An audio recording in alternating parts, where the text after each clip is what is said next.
Welcome to the Revit Template Training Videos Ultimate Revit Template video series. My name is Kristen, and today we'll be going over the splash screen or starting view for the Ultimate Revit Template and its variants. Upon opening any project created with this template, the model will open to this splash screen. This screen shows project-specific information, including project stakeholder information, overall project information, revision issues, current model status, internal team communication, as well as model health schedules. This information is a combination of text boxes, project parameters, as well as global parameters. Much of this information is linked back to the title blocks or other areas in the project.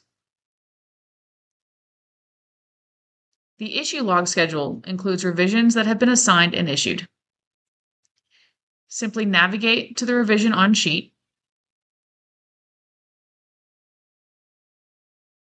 and select the revisions that you have issued.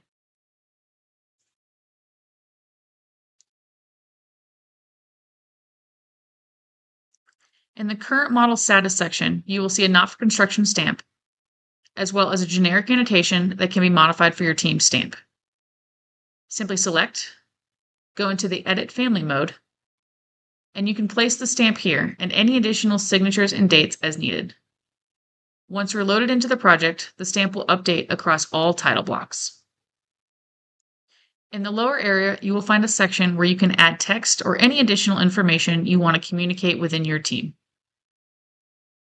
On the right, you will see a key plan.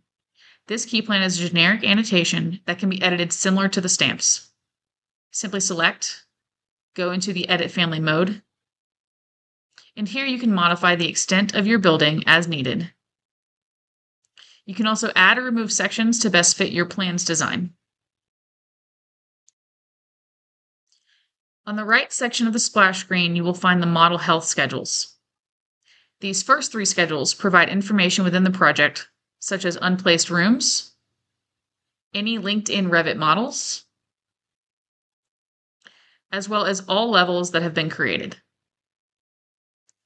The right three schedules are QC schedules. These are used to provide alerts to other team members of any modifications or reviews that are needed. These schedules and explanations of how to use them can be found in other videos.